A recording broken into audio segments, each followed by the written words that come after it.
എൻസൈക്ലോബിങ്സിൻ്റെ പുതിയൊരു വീഡിയോയിലേക്ക് നിങ്ങൾക്ക് ഏവർക്കും സ്വാഗതം. സംസ്ഥാനത്തെ 62 ലക്ഷത്തോളം വരുന്ന ക്ഷേമ പെൻഷൻ ഗുണഭോക്താക്കൾ പുതിയ സാമ്പത്തിക വർഷം ആരംഭിക്കുന്ന ഏപ്രിൽ മാസം മുതൽ അറിയേണ്ട പ്രധാനപ്പെട്ട അറിയിപ്പുകളാണ് ഈ വീഡിയോയിലൂടെ നിങ്ങളുമായി ഷെയർ ചെയ്യുന്നത്.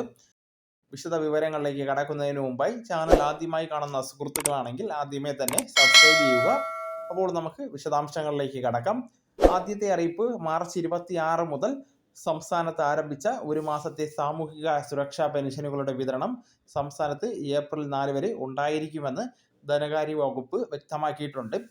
ബാങ്ക് അക്കൗണ്ടുകളിലേക്ക് തുക എത്തുന്നവർക്കാണ് പ്രധാനമായിട്ടും ഇപ്പോൾ പെൻഷൻ തുക ലഭിച്ചിരിക്കുന്നത്. വീടുകളിലേക്ക് സഹകരണ ജീവനക്കാർ വഴി പെൻഷൻ തുക ലഭിക്കുന്നവർക്ക് ശനിയാഴ്ച മുതലാണ് പെൻഷൻ വിതരണം സജീവമായിരിക്കുന്നത്. ഇതുവരെ പെൻഷൻ തുക ലഭിക്കാത്തവർക്ക് ഏപ്രിൽ ആദ്യ ആഴ്ചയിലും പെൻഷൻ വിതരണം ഉള്ളതിനാൽ വരും ദിവസങ്ങളിൽ തുക ലഭിക്കുന്നതാണ്.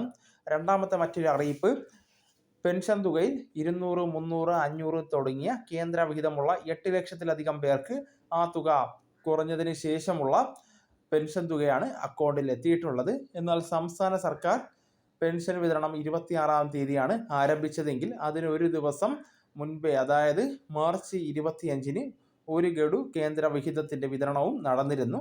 മിക്കവർക്കും 25-ാം തീയതി 200, 300, 500 എന്നീ തുകകൾ അക്കൗണ്ടിൽ എത്തിയിട്ടുണ്ട്. സാധാരണ സംസ്ഥാന സർക്കാർ പെൻഷൻ വിതരണം ചെയ്ത് ഏതാനും ദിവസങ്ങൾക്ക് ശേഷമാണ് കേന്ദ്ര സർക്കാരിൻ്റെ PFMS സംവിധാനം വഴി കേന്ദ്ര വിഹിതം എത്തിച്ചേരുന്നത്. ഇത്തവണ ഒരു ദിവസം മുൻപേ കേന്ദ്ര വിഹിതം എത്തിച്ചേർന്നിട്ടുണ്ട്. എന്നാൽ കേന്ദ്ര വിഹിതം 3 മാസത്തേക്ക് പലർക്കും ലഭിക്കാനുണ്ട്. ഇതിൻ്റെ വിതരണത്തെക്കുറിച്ച് കൃത്യമായ ഒരു അറിയിപ്പും ഇതുവരെ എത്തിയിട്ടില്ല. വന്നാൽ ഉടൻ തന്നെ നിങ്ങളെ അറിയിക്കുന്നതാണ്.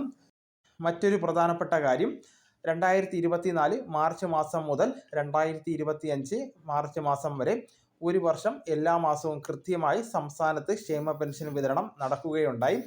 3 ഗഡു കുടിശ്ശികയുണ്ടെങ്കിലും എല്ലാ മാസവും ഇപ്പോൾ കൃത്യമായിട്ടും പെൻഷൻ വിതരണം നടന്നു വരുന്നു എന്ന് ഇതുമായി ബന്ധപ്പെടുത്തിയുള്ള ധനകാര്യ വകുപ്പ് പലതവണ പറഞ്ഞിട്ടുണ്ടായിരുന്നു. എന്നാൽ 2025 ജനുവരി ഫെബ്രുവരി മാസത്തിലൊക്കെ സാമൂഹിക സുരക്ഷാ പെൻഷൻ അനുവദിക്കപ്പെട്ട പലരും തങ്ങൾ മാർച്ച് മാസത്തിലെ പെൻഷൻ കിട്ടിയില്ല എന്ന് കമൻറ്റുകളിലൂടെ പറഞ്ഞിരുന്നു. അവർ മനസ്സിലാക്കേണ്ടത്, ഔദ്യോഗികമായിട്ട് പരിഗണിക്കുമ്പോൾ മാർച്ചിൽ വന്നിരിക്കുന്നത് ഡിസംബർ മാസത്തിലെ പെൻഷനാണ്. 3 മാസത്തെ പെൻഷൻ ഉള്ളതുകൊണ്ട് തന്നെ ഇങ്ങനെ സംഭവിക്കുന്നത്. അതിനാൽ ജനുവരി മാസത്തിൽ പെൻഷൻ അനുവദിച്ചവർക്ക് ഏപ്രിൽ മാസത്തിൽ പെൻഷൻ വിതരണം നടക്കുമ്പോൾ ആദ്യമായി പെൻഷൻ ലഭിക്കുന്നതാണ്. ഒരു കുടിശ്ശിക ഉൾപ്പെടെ 2 മാസത്തെ പെൻഷൻ തുക 3200 രൂപ ഏപ്രിലിൽ വിഷുവിന് മുൻപായി വിതരണം ചെയ്യുന്ന സാഹചര്യം ഉണ്ടായിരിക്കുന്നതാണ്. ഫെബ്രുവരിയിൽ പെൻഷൻ അനുവദിച്ചവർക്ക് ആദ്യമായി 1600 രൂപയും ജനുവരിയിൽ അനുവദിച്ചവർക്ക് 3200 രൂപയും ലഭിക്കുന്നതാണ്. മറ്റൊരു അറിയിപ്പ്, ക്ഷേമ പെൻഷൻ ലഭിക്കുന്നവരെ സംബന്ധിച്ച് ഏപ്രിൽ മുതൽ പുതിയ സാമ്പത്തിക വർഷം ആരംഭിക്കുകയാണ്.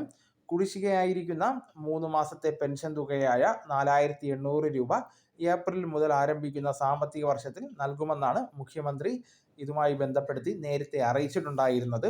ഇതിൽ ഒരു ഗഡു വിഷു, ഈസ്റ്റർ എന്നിവ പ്രമാണിച്ച് ഏപ്രിൽ മാസത്തിലും, രണ്ടാമത്തെ ഗഡു ഓണത്തോടനുബന്ധിച്ച്, മൂന്നാമത്തെ അവസാനത്തെയും കുടിശ്ശിക പഞ്ചായത്ത് തിരഞ്ഞെടുപ്പിന് തൊട്ട് മുമ്പുള്ള മാസവും അതത് മാസത്തെ ക്ഷേമ പെൻഷനോടൊപ്പം 3200 രൂപ വീതമായി നൽകുമെന്നാണ് സൂചനകൾ ലഭിച്ചിട്ടുള്ളത്.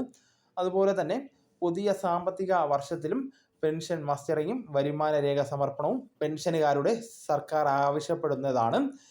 ഇതിൽ പെൻഷൻ മസ്റ്ററിംഗ് ആയിരിക്കും സർക്കാർ ആദ്യം പൂർത്തിയാക്കുവാൻ ആവശ്യപ്പെടുക. ഏപ്രിൽ മാസത്തോ അല്ലെങ്കിൽ ജൂൺ മാസത്തിലോ ഒക്കെ സർക്കാർ ഇതിൻ്റെ തീയതികൾ പ്രഖ്യാപിക്കുവാൻ സാധ്യതയുണ്ട്. എന്നാൽ വരുമാന രേഖ സമർപ്പിക്കുന്നത് സർക്കാർ മിക്കവാറും പഞ്ചായത്ത് തിരഞ്ഞെടുപ്പ് കഴിഞ്ഞ ശേഷമായിരിക്കും ആവശ്യപ്പെടുക. സർക്കാർ ഉദ്യോഗസ്ഥർ അടക്കം ഒട്ടേറെ അനർഹർ ക്ഷേമ പെൻഷനുമായി ബന്ധപ്പെടുത്തി വാങ്ങുന്നതായി കണ്ടെത്തിയ സാഹചര്യത്തിൽ ഇത്തവണ വില്ലേജ് ഓഫീസർമാർ കർശനമായ പരിശോധനകൾക്ക് ശേഷമായിരിക്കും വരുമാന സർട്ടിഫിക്കറ്റുകൾ നൽകുക. അതിനാൽ തന്നെ പലർക്കും 1 ലക്ഷത്തിൽ താഴെ വരുമാന സർട്ടിഫിക്കറ്റ് ലഭിക്കാതെ പെൻഷൻ പട്ടികയിൽ നിന്നും പുറത്തു പോകേണ്ട സാഹചര്യം ഉണ്ടാകുന്നതാണ്. ഇതുകൂടെ പരിഗണിച്ച് പഞ്ചായത്ത് തിരഞ്ഞെടുപ്പ് കഴിഞ്ഞായിരിക്കും വരുമാന സർട്ടിഫിക്കറ്റ് സമർപ്പണവും അതുപോലെ തന്നെ അനർഹരെ കണ്ടെത്തുന്നതിനുള്ള പരിശോധനാ നടപടികളും ഒക്കെ ഉണ്ടാവാൻ സാധ്യത. എന്തായാലും കഴിഞ്ഞ ഒരു വർഷം എല്ലാ മാസവും പെൻഷൻ വിതരണം ഉണ്ടായിട്ടുണ്ട്. എന്നതുമാത്രമല്ല 60 ലക്ഷത്തോളം വരുന്ന ഗുണഭോക്താക്കൾക്ക് വലിയൊരു ആശ്വാസം കൂടിയായിരുന്നു. ഈ സാമ്പത്തിക വർഷവും കുടിശ്ശിക ഉൾപ്പെടെ എല്ലാ മാസവും പെൻഷൻ വിതരണം ഉണ്ടാകുമെന്നാണ് കരുതുന്നത്. ഏപ്രിൽ 14 വിഷു ആയതിനാൽ ഏപ്രിൽ രണ്ടാമത്തെ ആഴ്ചയിൽ തന്നെ 3200 രൂപയുടെ വിതരണം പ്രതീക്ഷിക്കുന്നുണ്ട്. മറ്റുള്ളവർക്ക് കൂടി ഈ ഇൻഫർമേഷൻ നിങ്ങൾ ഷെയർ ചെയ്ത് എത്തിക്കുന്നതിന് വേണ്ടി ശ്രമിക്കേണ്ടതാണ്. അപ്പോൾ നമുക്ക് തുടർന്ന് വിജ്ഞാനപരമായിട്ടുള്ള മറ്റ് വീഡിയോസും ആനുകാലിക വിവരങ്ങളുമായിട്ട് വീണ്ടും കാണാം. അതുവരെ ഗുഡ് ബൈ.